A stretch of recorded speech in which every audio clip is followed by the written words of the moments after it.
You're listening to the DolphinsTalk.com podcast network.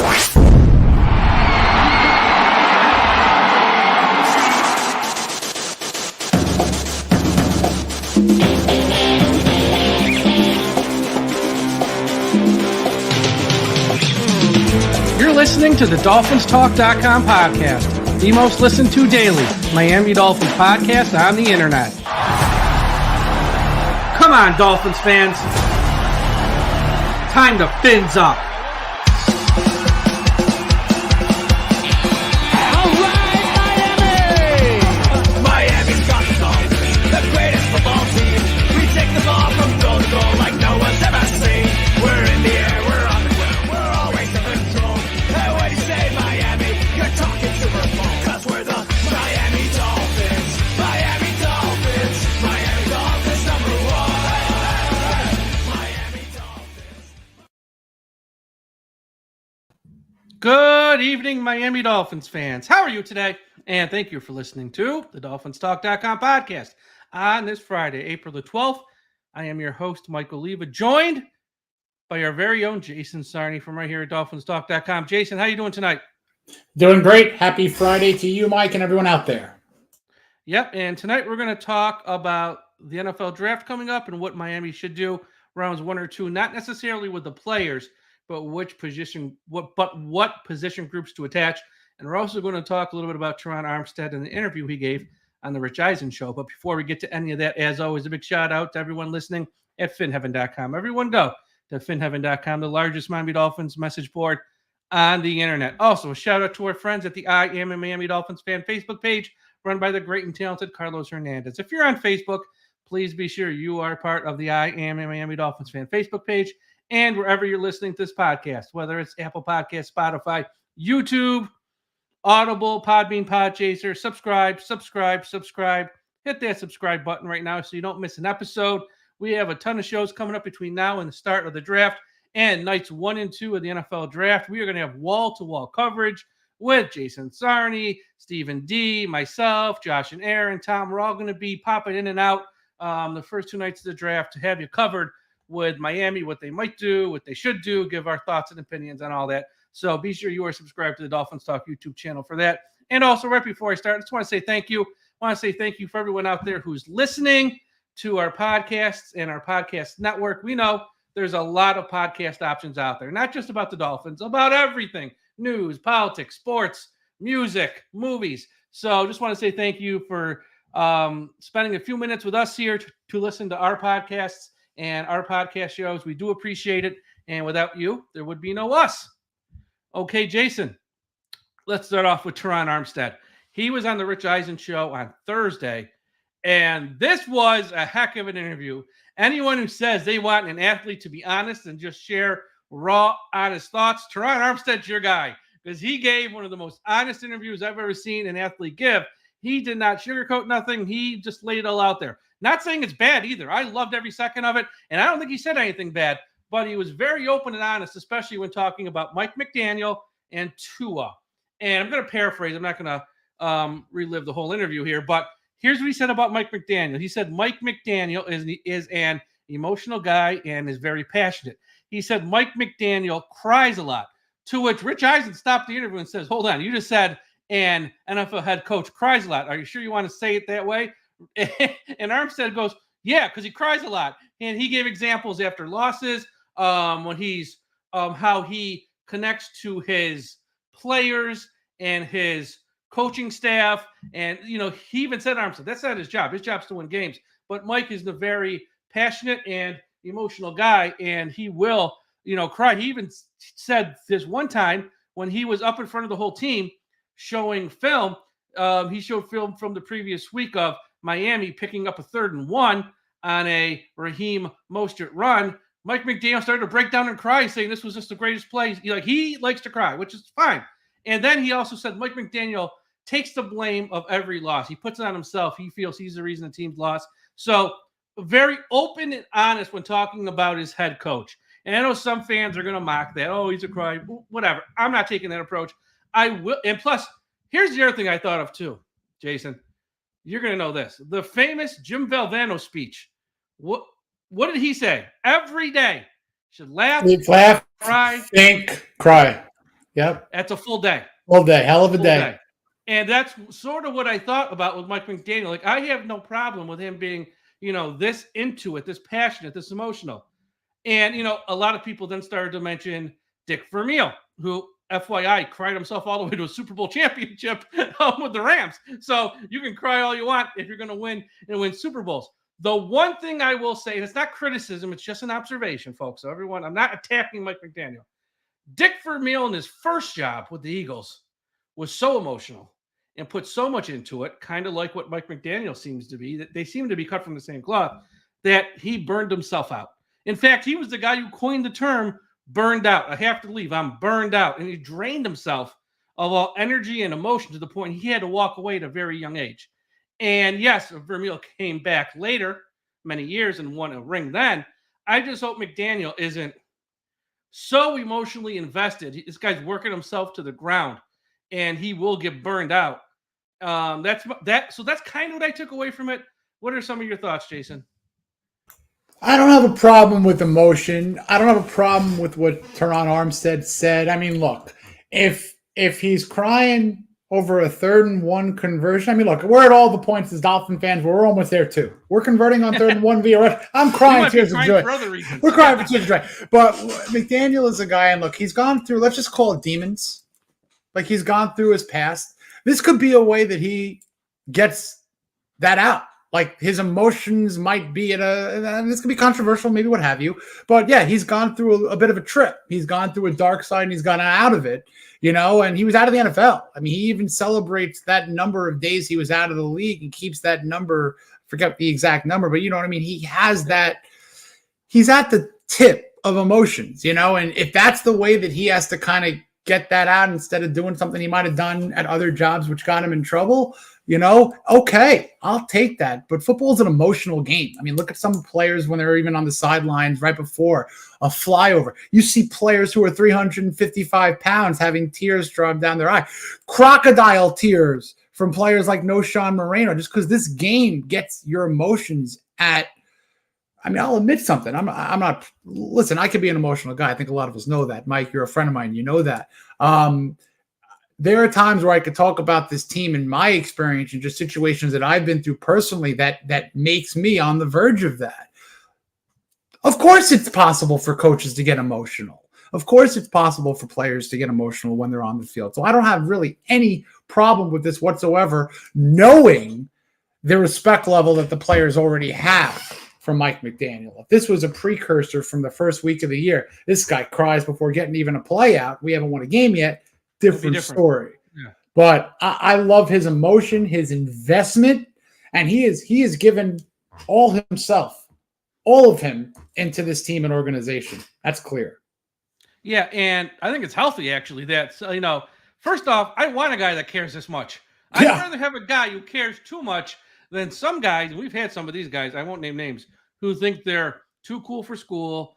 So cool, don't ask me nothing, don't question me nothing. I'd rather have a guy who cares too much to the point when he's all by himself, off camera, just with his team, just with his staff, he lets it out sometimes. I'm fine with that. I'd rather have that than some of these other guys who just look like they might not care at all. And you look around the league, there are some guys on the sideline, it looks like the game is tying up the Sunday afternoon. It's like, you got somewhere else to be? It's like, so I'd rather have a guy who's really that invested. Before we get off this, like the McDaniel point, it's a great point. And I think that in all things, the better road is the more even keel road. Having a little bit of a up and down, fine, but having the peaks and valleys are a little rough. Now, we've seen McDaniel run off the field and chase the cameraman or have the cameraman chase him as a joke. He's been so happy and on a good peak, these emotions could bring him down to valleys. So maybe in one of the things that he needs to kind of adjust is his levels, and I think that could maybe help on field, because we've seen pressure situations where I think that's where he gets at his worst or weakest is, very late decision-making situations on challenges, even timeout management. And I think these are all kind of part and parcel into those kind of peaks and valleys of his emotions, potentially. I think if he kind of evens it out, look, Don Shula was more of a kind of stoic figure. We're not getting that in him. Different time, too. Different types of, exactly. But we need someone who could be a little bit more like the Rams Dick Vermeil, like you mentioned, instead of the Eagles Dick Vermeil, because that was fun stuff watching him run that, ironic, greatest show on turf. And now McDaniel has a similar way with this offense, and there are comparables there. You're absolutely right. Yeah, absolutely. And, it might explain why during the playoff game he had the vape pen out. Like, maybe he's something to take the edge off a little bit. Hey, go for it. Go for it, bro. Whatever gets you today, I don't care. As stupid as it sounds, that might go back into, look, I mean, you ever hear the phrase pick your poison? Well, there's one poison that is a no go for the rest of this man's life. That could be a kickback Friday night. Listen, I'm just a little stressed. I'll have a drink at work after work. That's a no go. I mean, that's just real. He's mentioned it. It's a real thing. Some of the best of us even have it. The fact that he's doing what he loves, despite getting thrown off the track. You know how hard this man had to work to get back on the track? So bravo to him. I applaud the emotions mixed with his production plus potential. So bring it on. Just I cannot see a Coach Klein from Waterboy crying and, after a loss on the field like that. That I can't take. The old none of that. Then Armstead went on. He was asked about our quarterback, Tua Tagovailoa. And, he said, what are your thoughts on him and the comparisons he has to Breeze? And Armstead said he was the one when he first got to Miami who introduced those two players together so they met. And last year at training camp that he came to Miami, Breeze, and spent time with the team and spent time with Tua. And he goes, the first thing that surprised Tua was that he was actually taller than Breeze, to the point when they met face to face, he saw he was taller. He ran over to Armstead and goes, I'm taller than Drew Brees. It's unbelievable. He was just happy to be taller than Drew Brees. Then Armstead said what they have in common is they're both extremely accurate. And he goes, and that's saying a lot because Drew Brees is a Hall of Fame player. He ain't in today, but he going. So the fact that he is just as accurate as a Hall of Fame player, he also said Tua has the same ability as Breeze, a Hall of Fame player, to manipulate and move defenders with his eyes. And he goes, that's awesome. Then the part that got probably the most attention was Armstead said last year he saw Tua take steps of growth in his leadership and holding his teammates accountable. Even Tyreek Hill a few times this past season, something Tua would not have done to Tyreek when he first came into Miami, Tyreek. And Armstead said he's looking forward to see where Tua takes another step in his management and piloting of the franchise. Those are his words. So yeah, once again, the big takeaway last year, and I saw the pushback was, well, it only took him to year 4. I get it. And that's fair. But at least we're here. So at least we're here. I'm not going to nitpick this. At least we're here today. And the fact that Tua didn't, wouldn't take any crap from Tyreek. If Tyreek's lined up wrong, if Tyreek is going to run the wrong route, Tua's going to get in his face and tell him, yo, dude, you're lined up wrong. Or, yo, dude, you just ran the wrong route. And he's not going to take a back seat to Tyreek Hill. Great. I'm glad we have someone else saying it, not Tyreek, not Tua. Because if either one of them say it, people are going to go, whatever. Yeah. They're just blowing smoke up their own asses. Having Armstead say it makes me know it's real. So very happy to hear that. Well, I love that comparable that he's making to Breeze. That's been the one that we hear, that's what you want. Now, a lot of quarterbacks, I know it was different in the 90s and the 2000s, once you get to a certain point, but Breeze, Peyton Manning, John Elway, these quarterbacks won Super Bowls late in their career. Not the front 9, folks, the back 9. In Elway's case, the 17th and the 18th hole, pretty much. But that was an era where you had your quarterback. There wasn't this whole quarterback contract scenario, so I get that it's a different build. There's too much of quarterback didn't get us to the Super Bowl in year 3. Let's get him out. Like, not everyone is Patrick Mahomes, Joe Burrow, or even what we saw in '84 with Dan Marino. It's not common for young 21, 2, 3, 4-year-old quarterbacks to make a Super Bowl, So you have to develop a team around him so the quarterback could just be him and not, have steps back taken. If Tua could be himself, we've seen what that can produce. Obviously, other things need to happen, like overall team health and everything on the other sides of the ball. But I like Tua's progression going into his 5th year. Again, it took these Hall of Fame quarterbacks double the amount of time to win the big one. And even in some cases like Peyton Manning, he had to get the monkey off his back to get past the playoff foe. He had a number of bumps in the road before he was able to call himself a champion. Yeah. I mean, not talking skill sets with Tua and Peyton Manning, of course. Exactly. More so on the breeze. Time frame in general. Correct. Time frame in general. Yeah, overall time frame. You got to like this progression. You got to like this. Yeah, and again, if Tyreek would have said this, half the people would have been like, he's just talking again. I don't believe it. The fact it came from Armstead, someone everyone respects on this team, someone who's a leader, someone who, let's be honest, has, his time in the NFL is coming to an end, whether it's after this year or maybe in a year or two. It's he's played his career. He's got no reason to hide nothing. The fact it came from him made me understand, give me a real vision of what's really going on here every day of practice with this team. So like to see that. And yeah, it was an excellent interview. If you want to see it, go to our website at DolphinsTalk.com. We got the whole thing up. We got the clips up. You can see Armstead say it with his own mouth. You ain't got to take it from me. He said it, and you can see the interview and see the clips, and it was very good. Okay. Before we get to the NFL draft, real quick, Jason, I don't know if you know, but the Jaylen Waddle Youth Football Camp is the place to be this summer.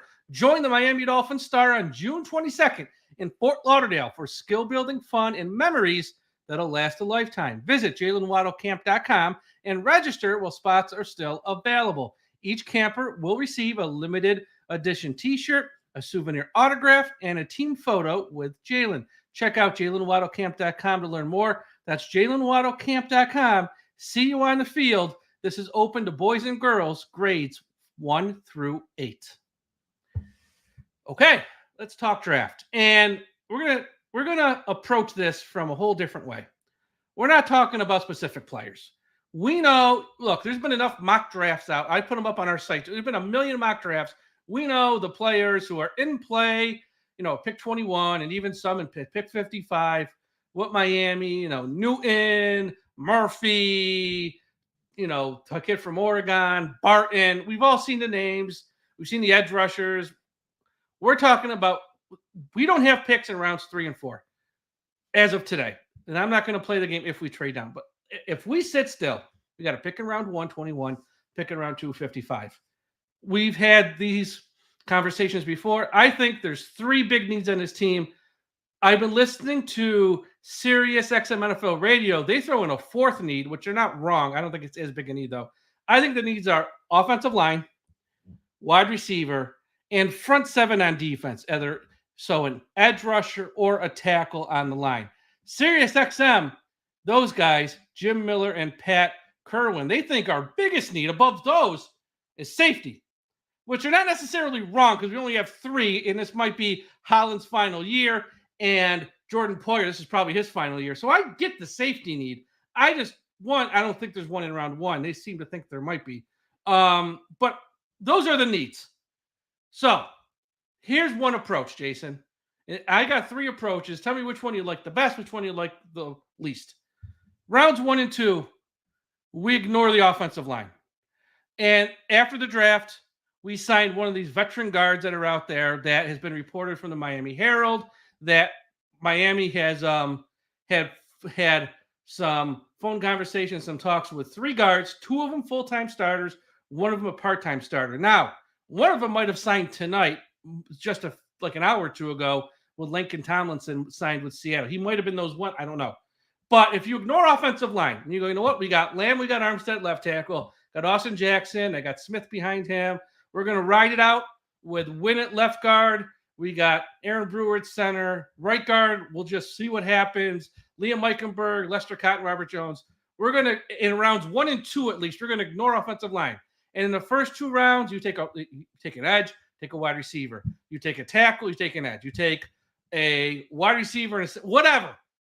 ignore offensive line in the first 2 rounds. If you take this approach, how would you feel about Miami putting together a team this year that way? Before I get into this specific answer, I want to preface that this specific draft is the equivalent of one of those choose your own adventure books when you were a kid. You remember those, Mike? Oh, yeah. You know, where you could read it 5 times and just pick your different. That's exactly this draft for a couple of different reasons. They got a first and a second rounder. First time in Mike McDaniel's history that they have both. First time he has a first rounder in general. Now, they don't have the third and the fourth. So are we talking trade scenarios? If we are talking trade scenarios, do they trade back in the first or the second? We discussed in the pre-show that the first is kind of a scenario where you have to go out and get your player. So I'm going to go with that for this exercise and say if they do not go offensive line in the first round and they go with, let's say, one of those front 7 defensive linemen, you're going to get eliteness at that. Now, the good news is about this draft is you have to know where your crop of players and prospects are going to be if you pass on one position group. So, Mike, we passed on wide receiver.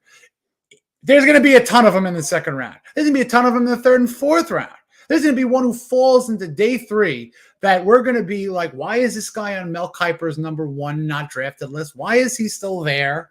There's going to be a couple of those. So, again, back to that scenario that you mentioned specifically, if they do not go offensive line in the first round, I can give you 15 guys off the cuff that will be available, maybe even on the interior if you're focusing on that, if we run them down. If it's going to be a wait and see because you're injury concerned with the Jackson Powers Johnson, which we're live here. An hour ago, Barry Jackson tweeted that JPJ is one of the 30. I know you don't want to go names, but that is the name that is recent and common. But at 21, yes, too early. Not Grier to pick a center, and this is a guy in JPJ who plays any of the 3 interiors in a pinch, center, right, left guard. There's not an ability to play tackle. Grier is a guy that loves, as you have championed, he pays and he picks those quality high-end positions. Pass rusher, premium position, pass rusher, pass protector, quarterback, wide receiver, and the people who stop that long passing cornerbacks and, not safeties, cornerbacks. You mentioned safety. There's not a first-round safety in this draft worth taking. They think the kid from Iowa will be a safety in the NFL. That's what Cooper DeJean? That's what they think. Cooper DeJean? They think him as a big nickel safety type in the NFL. That's what they were saying. Now, again, that's people's opinion, but they're very smart. And when they talk, I listen. So I'm just telling you what they're saying. I wouldn't do it in round 1. My whole thing is, if you pass an offensive line, not just in round 1, but round 2, are you okay then with what we got today? And say they sign a guard like a Risner June 1st. Like, are you okay for 2024 season trying to win the AFC East and playoff games with just ignoring the offensive line rounds 1 and 2 and signing a guard of some sort June 1st or later? Like, would you be okay with that heading into this season? No. I'll tell you why. Because of that, it's like last year they played with 12 different rotations of offensive linemen. Say what you want about the output of the year as a whole, for better or for worse. They lost Robert Hunt. They're losing Connor Williams. They've brought in Aaron Brewer. They've done a little bit of re-signing in depth pieces. We love Kendall Lamb. We love Isaiah Wynn. But guys, gals, they're 4, 5, 6, 7 guys in a they're not elite. We just like them. We re-signed them. We like them. There are players who could be immediately upgrades right away. If you go with a tackle, look, again, and I'm sorry to do this. I'm going to name drop. I'm going to name drop. That's fine. Yeah, I'm going to name names. If Troy Fountainu, if, Talisi Fuagua is there. Those are ready-made guys who could play on the inside in a pinch and then move to replace Terron Armstead. There's that capability. So if those guys are around at 21, I don't think Fuagua will be there. I think Fuagua is a top 15. Long gone. Yeah. But Troy Fountainu is a guy who could be immediately a presence on the inside and help your run game right away, not lose a beat, put him at right guard right away. And then he has adequate length to play on the outside as a tackle. Now, again, are they going to be available? I happen to think, and I'm mock drafting for fun, that they're not going to be available. Like picks away. 17 and 18. I have in my latest mock that I put on Dolphins Wire on this go around, I have Seattle going with Fuagua. And then right next, I have the Jaguars going with Fountainu. And in this scenario, and I know I'm bouncing around, if an edge rusher, Mike, like a Jared Verse from Florida State, UCLA's Latu is my guy that if he's there and none of those tackles are there, capable tackles who could play, like I just mentioned, inside whatever, you got to get that edge rusher. Someone mentioned in the chat, Jason Myers, shout out to you, sir. You're absolutely correct.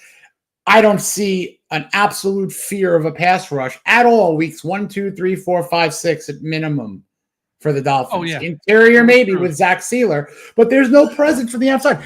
I'm not going to rely on Shaq Barrett, who's a nice guy 4 years ago. Had a nice year last year, nice guy. But what's going to happen if the timetable for Phillips and or Chubb is not what we really would love to see? I've been saying hopefully one gets back in Halloween, hopefully the other by Thanksgiving, and we have a very good Christmas. That's hopefulness. But I don't know if I don't know. You need an edge. Yeah, and it's not Carl Lawson either, folks. I know they brought Carl Lawson and people got peaked. Look, once again, Lawson, if this was, 2018, oh, yeah, this is great. It's 2024. His best days are past him. But I understand what you're saying. And you want, at either pick 21 or pick 55, one offensive lineman, whether it's a tackle, guard, center, you want something to bring another young, hopefully foundational piece to the offensive line, not just for this year, but years to come. And again, I am there with you, but there is a world where the Dolphins don't do that. Correct. And they go post you in first. We're going to sign Risner, and we're going to go Armstead. We're going to go Risner. We're going to go Aaron Brewer.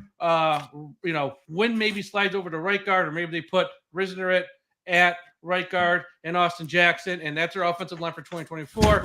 Next year, when we got a lot more picks in this draft, including 3 in round 3, that's where we'll address the offensive line. But this year, we have more pressing needs elsewhere, and we're just going to ignore offensive line, thinking again, I can actually play the quote. I think you guys are probably more worried than we are, in terms of, at the position depth at those spots you talked about.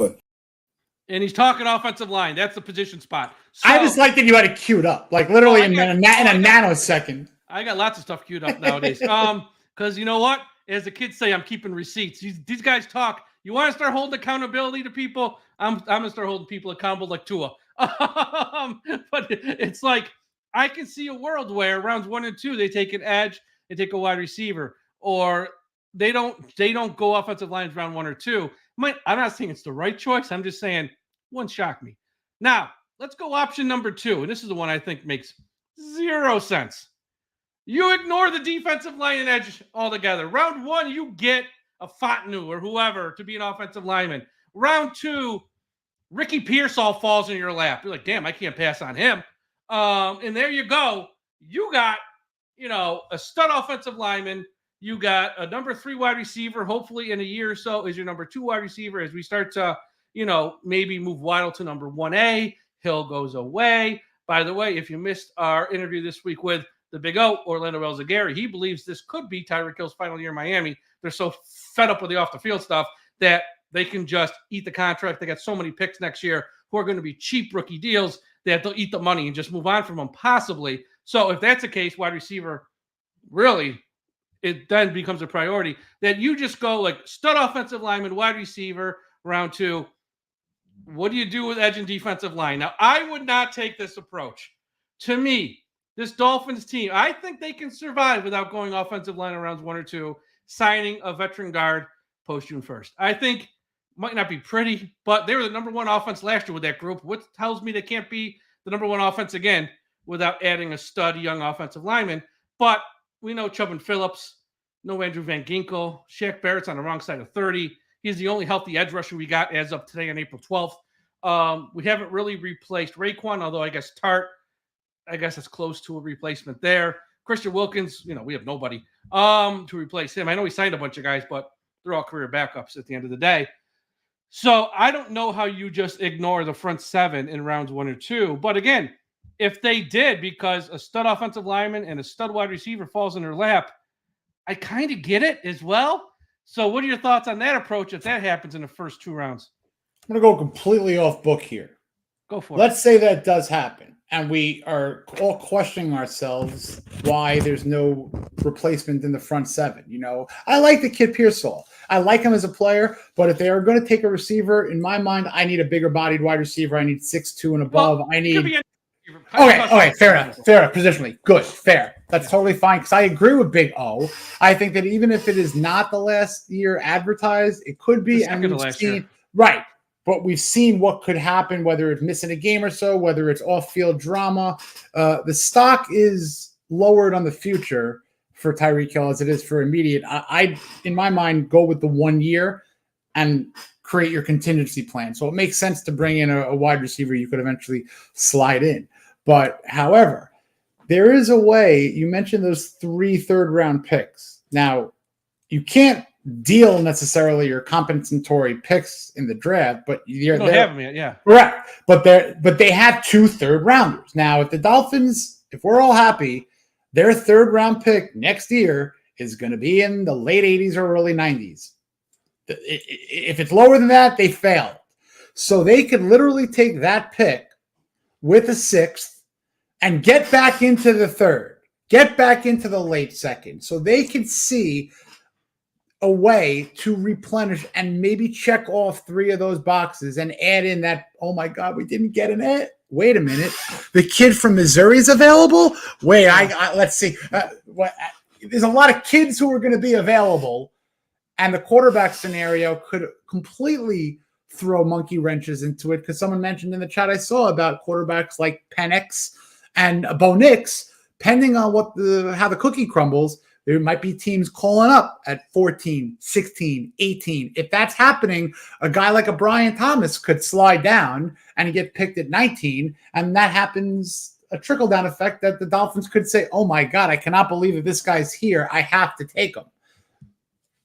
There's a lot of things that can happen. So I really do think that trading down, if 5 quarterbacks are taken at pick 20, and the Pittsburgh Steelers select one of those guys we would love, like a Jackson Powers Johnson or Graham Barton or one of those tackles or guard. Yeah. You know what I'm saying? If the Steelers do and Penix or Nix are on the board and the Raiders are calling or the Vikings are calling or someone. Might get a first next year. Yeah. You pick up the phone. You pick up the phone and say, you know what? You're saying this internally. I got 6 guys that I could pick in 4 picks that I love, in 5 picks that I love. And you're telling me I can get a replenished war chest right now? So I think that could be a phenomenal way to go. And if they move into 25, 6, 7, 8, there's your JPJ or your Graham Barton in the first. You know what I'm saying? But like I said, there's so many choose your own adventures, Mike. We can go on for days with the calculations, permutations, combinations, But I do think that they'd make a trade one way or the other. They have a bit of a 2025 ability to get back into 2024. How great would it be when pick 21 comes and you hear the little sound, Miami's on the clock. Brian Thomas Jr. is there, and the Buffalo Bills are desperate for him. Now, I know people say don't trade inside your own division, but I would say to Buffalo, you want him, you got to pay. We will trade the pick. We will trade the pick to you. Just not to you. No. I will trade it to them, but they're going to pay through the bleeping nose for it. They're going to have to pay a premium because they are inside the AFC East. They are our main rival. I'm not against some people who don't trade with teams in the AFC. Why? Who cares? Just because they're in this. Look at the Jets. Look at the Patriots, the way they've been run the past few years. I'll be more than happy to make a trade with them because their moves haven't worked out well at all. The Bills, yes, they've been a smarter organization, but I make them pay through the nose. You want him? Because, look, the team picking behind us might take him, and the team picking behind them might take him. So if I would trade him, I would trade the pick to Buffalo, but they got to pay almost double what anyone else would have to pay. And I would have some fun with the Bills. Even if you have no intention of making that trade, tie up their phone lines with an intern for 20 minutes. Yeah, talk to them. Just have some fun with them. Let me give you one better. I like your thought process. I'm going to be a little bit more vindictive and killer-like with this. I'm going to look at the board, and I'm going to say, oh, man, my edges are gone. That sucks. My tackles are gone that could play interior are gone. Yeah. I'm going to trade back to right before Buffalo at 27, and I'm going to get the best wide receiver available, even if it is Brian Thomas Jr. Or, listen, I think they're going to draft the wide receiver if they stick at 28, and they can get a great one. So I love your thought process, but if the Dolphins would trade back, if none of those linemen are there, and they pick a top-tier receiver off the board to spite Buffalo, that would be savage. Because you still got, most likely, 2 more picks in round, on Friday, I should say, to address offensive line and edge rusher, stuff like that. Correct. So, yeah, that would be, trust me, folks, the post-draft show with myself and Tom will be lit Thursday night if that happens. You will not want to miss that one. That's all I can say. Get your popcorn ready. That's what I want to go over. And I think this is probably the most popular approach in the eyes of fans. It's the most popular approach when it comes to just pure logic. Rounds 1 and 2, you get me in, I don't care what order, pick 21-55, no trade back. Let's say they sit an offensive lineman and a defensive lineman. Just fix the trenches, get stronger in the trenches. We'll worry about wide receiver, round 5 or later. If there's a trade back, fine. But rounds 1 and 2, the first 2 picks of this draft are in the trenches for Miami, whether edge rusher or tackle on defense, offensive lineman. That's probably the approach. As much as I love Brian Thomas, I don't think he's going to be there anyways, but this is the approach I think they probably need to take is let's get round 1, Armstead's replacement who can play left tackle a year from now, 1 year at guard maybe, and then in round 2, get me a tackle or an edge rusher or flip-flop it. Take, in round 1, take the edge rusher or tackle. Round 2, give me Haynes from UConn or something, whatever. I don't care about the player, but that logic, I think, probably makes the most sense, probably make the fan base the most happy. Not that matters, really. But would you agree, perfect world, they can't trade back. You only got 2 picks. That's probably the way to go. If you're handcuffed, if you're telling me gun to head, you can't trade back. You have 2 picks until pick 158. Then you deal with whatever you're missing. Then it's the trenches. I've said it once, I'll say it again, and I'll agree with you. You build a team from the inside out. You fix the trenches, everything else will fall into play. The Dolphins need help on both trenches. They can't get out of the first day without one of them. Certainly, they can't get out of the first 2 picks over. So, again, it really is that choose your own adventure. But I'll tell you, if I have to, and I'll just do it because I have them fresh on the mind, there are 3 guys on the inside. You said one of them, Christian Haynes from UConn, who could be that 55 or even a 3rd round pick if he slides a little down, but that's not a detriment to him. There's just so much value in the 2nd round. He's a right tackle. He is a purebred right tackle. That's what he played for UConn. Right guard, you mean? Oh, no, I meant right guard. I meant right guard. You're fine. Robert Hunt's replacement. Purebred Robert Hunt replacement. Mine's a little fizzled. That's all right. Cooper Beebe. A lot of players. Trust me. Cooper Beebe is a beast of a pass-blocking interior who could go either guard. Zach Frazier from West Virginia is a purebred center who might obviously be able to play guard, but I worry a little bit about his ability to get out in the run game. He might not be sideline to sideline or, that next level as well as a JPJ or, some of those other first rounders. But there's plenty to get in the 2nd round if they don't take an offensive lineman in the 1st round. They are losing elite level defensive front 7 players when you get past Chris Jenkins. That's the guy from Michigan who I would love in the 2nd if they go with an offensive lineman in the 1st. Just to give you a little perspective on Chris Jenkins and why he's so similar in my mind to Christian Wilkins. Number 1, height, comparable, weight, less 10 pounds on Chris Jenkins. Both more of a run stopper with pass rushing skills that will develop in the NFL, like Christian Wilkins was. Same idea for Wilkins. High motor, high energy, really that leader that you want, captain on a national championship team. And that brings me to a Chris Grier tendency. He loves champions from the year they win the championship in the NCAA into the draft. He started that trend with Christian Wilkins in 2019. Did it in 2020 with Blake Ferguson. Did it in 2021 with Jaylen Waddle. Did it in 2022 with Channing Tindall. For better or for worse, loves himself some champions.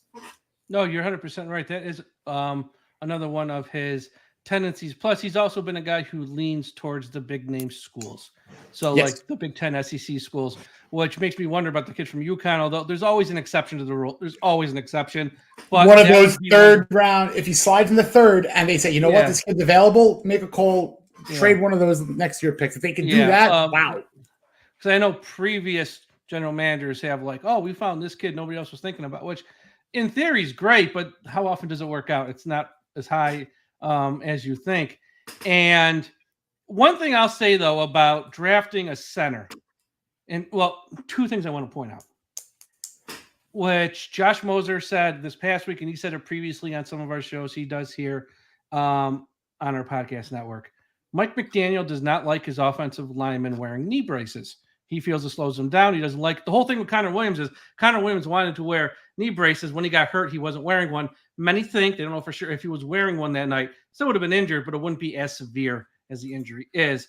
If you look at a lot of pictures of Jackson Powers Johnson, not all, but the vast majority, he's wearing knee braces. So I don't know if that's going to automatically mean we ain't taking him, but that might be something where we ain't taking him. It's number one. And drafting center overall, here's the other thing. Aaron Brewer, in my eyes, was brought here to be the center. Yeah. Okay. Because I think at guard, he's too light. I mean, not that he can't play it. I don't think he can play it well. I think he can play center well at his weight because he can move and stuff like that. And that's kind of where he had the most success so far in his time in the NFL was at center. But I think at his weight to move him to guard, I'm not sure that works. So someone like a Zach Frazier, who's awesome in a pick 55 would be awesome. We might not have a spot to play him at center. Correct. And so I'm thinking Aaron Brewer's our center. I don't see them taking a center and moving unless they could play. Unless they could play a fly. Now, with the Jackson Powers Johnson scenario, and I just want to get this out there, yes, Senior Bowl, the darling. Combine, everyone loved him. Prior to Aaron Brewer being brought on, I was all about him because most Dolphins fans were. Yep. The guy that the new crush in my world has been Graham Barton. If you're going to do that first round trade back, get the guy who could be, look, you could play him. He's Magic Johnson. He can play all five spots. That's true. I mean, that's he's Magic Barton. Okay, that's my nickname for him. If we get the Duke Blue Devil, he's Magic Barton because he can play guard, he can play tackle, and he can play center.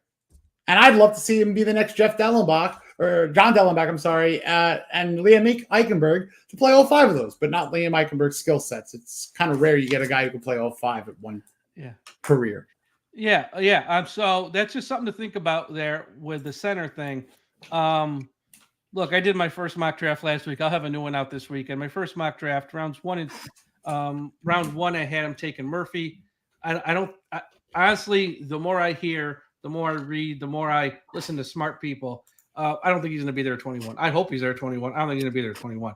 I think him and Newton, there's a good chance they both might be gone by 21, which would stink because I think those would probably be top of my list. And then around 2, I had him taking Roman Wilson, the wide receiver from Michigan, just because I think wide receiver is much more of a need than some people want to think. And and now look, Wilson ran a 4.39, so Mike McDaniel's going to love that. Size-wise, he's much like Hill and Waddle. He's small, but in the mock I was doing, all the larger wide receivers were gone at 55. So it's like, well, we still had a guy who runs a 4.39, and if Hill eventually is gone in the next 12 to 24 months, you got someone who can step up, be a number 2. Plus, he was very productive, Roman Wilson. He's a very good player. And if he's your third wide receiver, even if they sign an Odell Beckham, that's not going to change anything here. But I do think, the question's the offensive line, because I'm not going to play the clip again, but we saw the clip. And they view we can say everything we want about Chris Grier, Mike McDaniel, who they pick. They clearly view the offensive line not in the same light, I would say, as 99.9% of fans.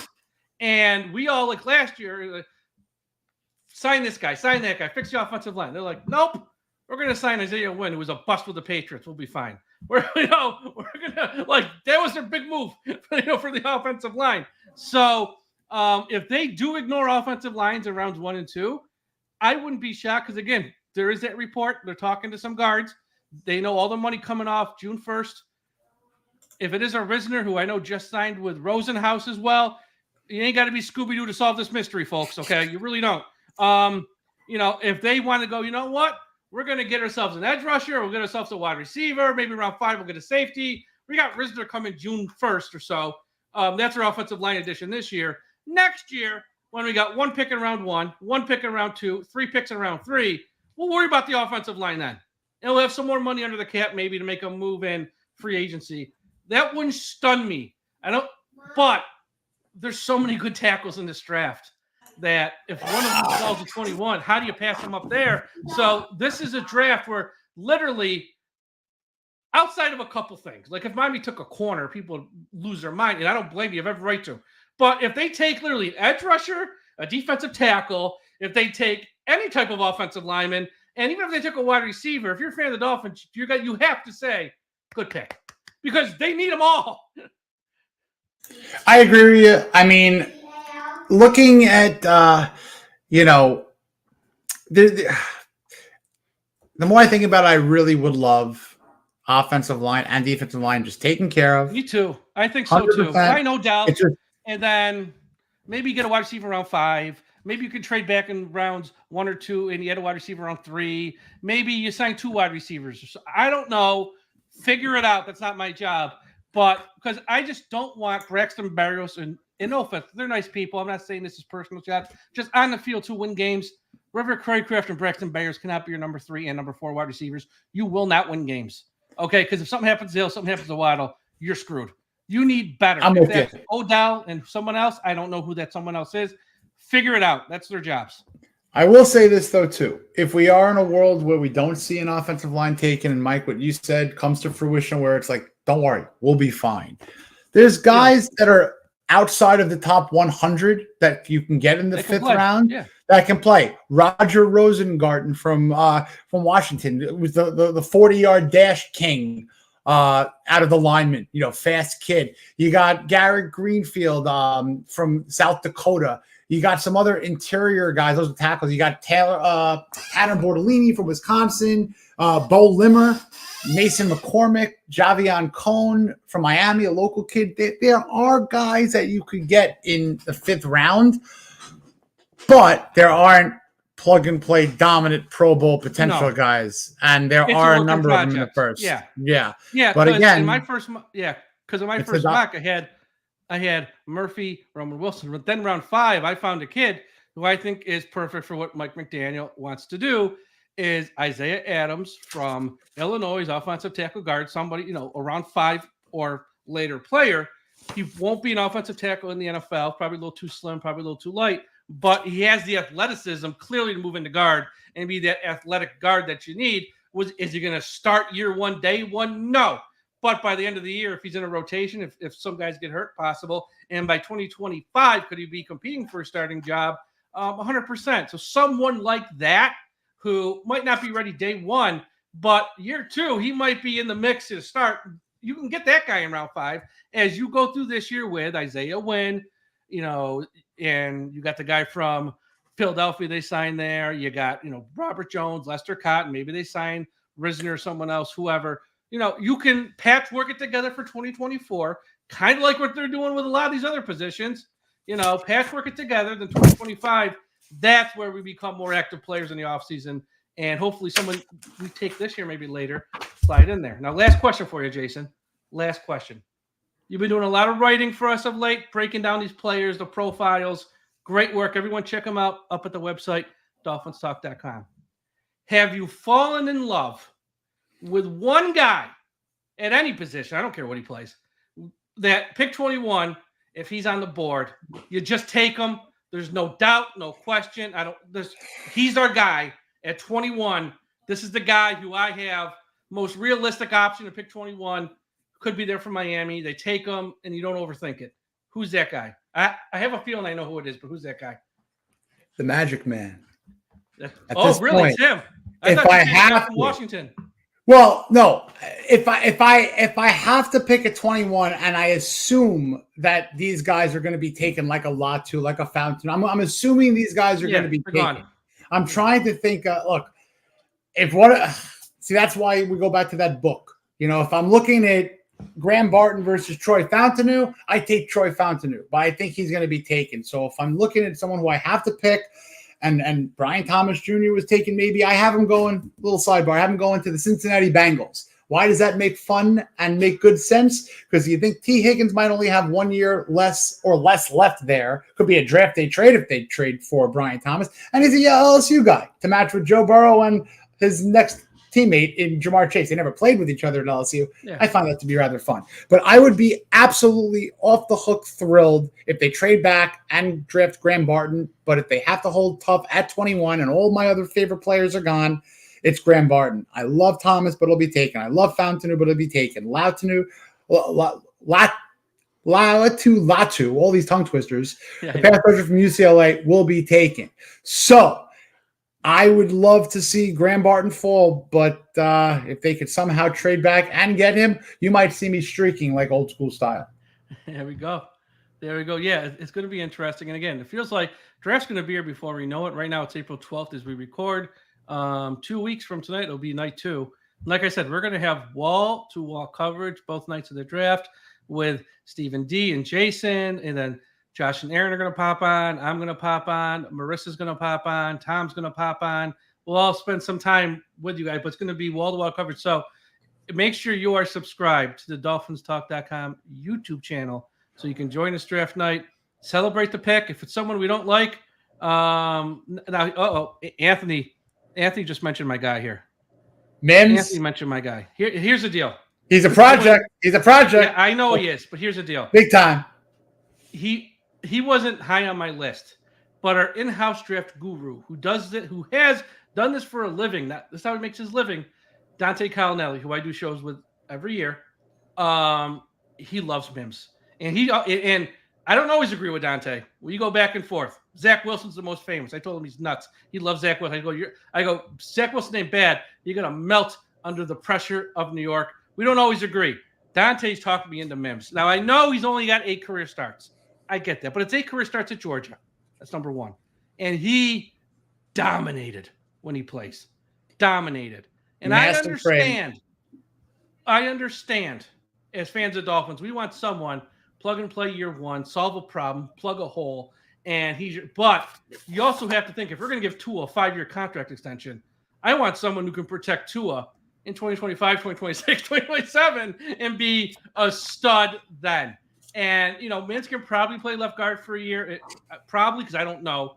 I think he has the ability, the size, and the athleticism to do it, clearly. A little raw, but right now, there's no tackle in this draft coming in who's like a Jonathan Ogden type. Who's like, this guy's going to be a stud from day funny. one. It's really funny you mentioned that. Guess where I have Mims? Mims has the potential, not day 1 to be that guy. He has probably the most upside out of any of these guys. And if he falls in your lap at 21, Chris Grier, well, let's be honest, if he hasn't been fired yet, probably ain't getting fired anytime soon, is thinking, I got myself to steal his steals. The kid needs to be polished. We're going to have to work with him a little bit. But once we work with him, this guy is a stud, all in capital letters. I'm warming up to Mims. That's what I'm saying. I wouldn't be mad. I'm warming up to him because this guy, that it factor, he's got it.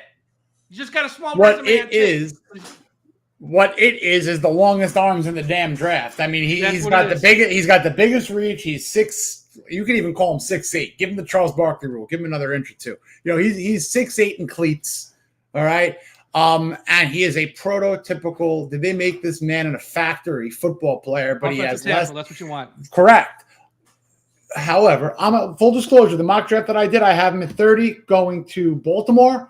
And you just mentioned Jonathan Ogden. So they're a team I think that could afford to take a project. Whereas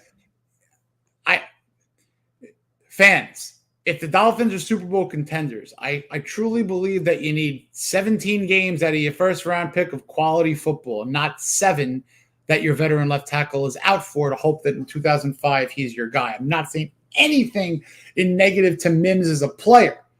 If the Dolphins were, back a little bit further and they maybe didn't lose as much during free agency or whatnot, different world, I'm with you. As a prospect, he is drool worthy. I wholeheartedly agree with Dante and you, but situationally, I agree.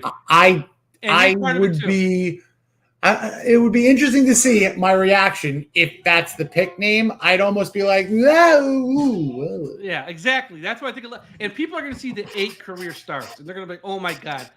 He was behind a first-round pick last year at Georgia with the kid who went to the Pittsburgh Steelers in round 1. It's not like he was on a bench behind a scrub. It's Georgia, and they had a first-round pick offensive tackle who he happened to sit behind. And it's not he's played in more than 8 games. He just has only 8 starts.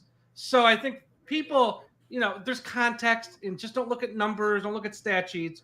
Dive a little deeper, and you see, he was on the bench in 2022 because the guy who was in front of him was like a top 15 pick of the draft. He was like that good. He was like trapped. And then when he got to play in 2023, he dominated. Yes, he had an injury. It happens. It's football. It happens. I'm not going to hold it against the kid for his whole life. But he dominated in the SEC. So again, is he ready day 1, week 1? Can he play guard? I don't know those. I don't know those answers right now. Those guys, that's their job. They get paid more than me. They better know that answer. But if he can, God damn, this guy's got talent. He's got size. He's got everything you want. 100%. I mean, if you could go into your fake DeLorean and go ahead a year and say this guy's going to be one of the best rookie tackles in the draft, you might have to take him. Yeah. The only caveat to me is, and I know this is a little. He is so darn tall, you'd hope the quarterback was 6'4". Yeah. That's not the case here because the only thing is it's not your blind side protector. This is directly in your vision. It's your first line of sight, essentially.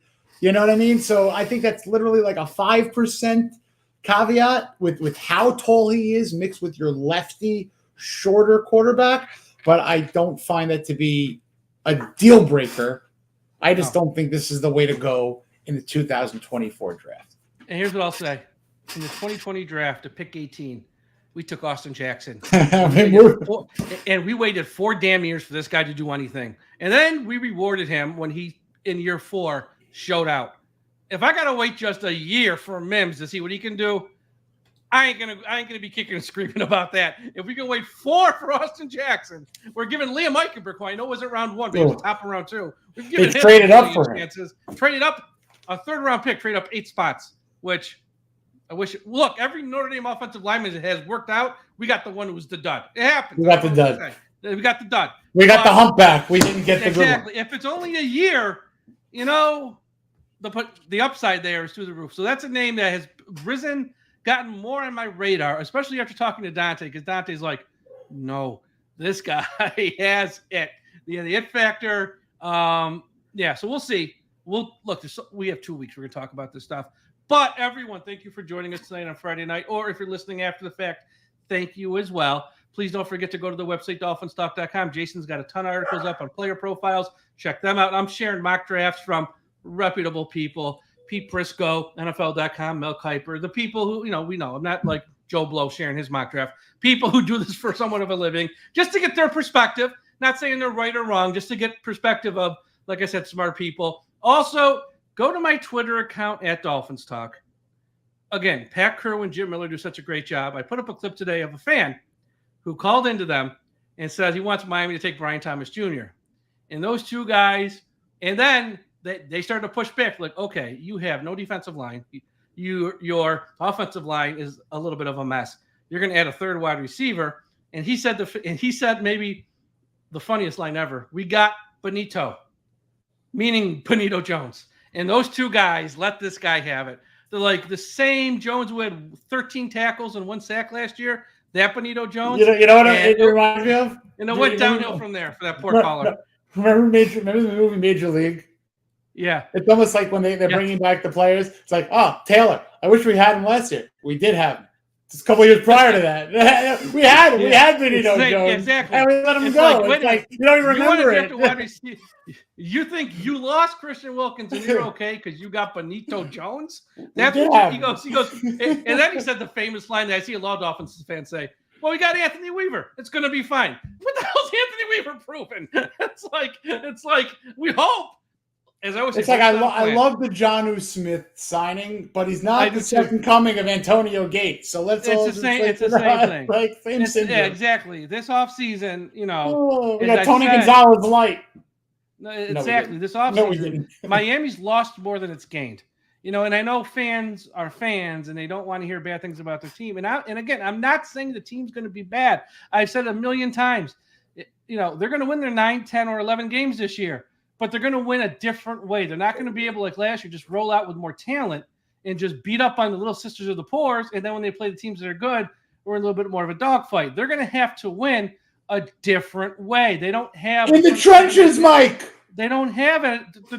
Right now, if they had a game next week, which I know they don't, but if they did, teams would run at probably 8-9 yards a clip against us and not have to pass. So then you're going to look at the stat sheet going, we got the number one pass defense. Yeah, because who the hell's passing on us? When you're running we have nobody who can stop the run right now. Our defensive line's in shambles. The offensive line, you can patchwork it together. Like I said, might not be great, but we have number one offense with a patchwork offensive line. I'm less concerned about that, but we have nothing up front. Our defense, if you think Jonathan Harris is going to become a stud overnight, pass the peace pipe. If you think Neville Gallimore is going to become, a all-pro player overnight, again, pass the drink. It ain't happening, folks. They're nice rotational second-string players. We need a piece up there. I don't know who it is. We're going to find out here in the next month or so. But, yeah, this caller, it was like, you got to take Brian Thomas. They're like, well, who's going to play on your defensive line? Well, we got Anthony Weaver. We got Benito. They just let him have it in the nicest way possible. Wasn't cruel or mean. And I got that clip up on my Twitter account if you want to listen at DolphinsTalk. Follow Jason Sarney at Jason_Sarney on Twitter as well. Everyone have a great night. Have a great weekend. Tom and myself are going to be back Sunday night as we do our mock draft where we go every other pick and we make a pick, have a little fun. Sunday night, Tom and myself will be having that show. Be on the lookout for that. And when you're on the roads this weekend, folks, please remember that we must put an end to highway profanity.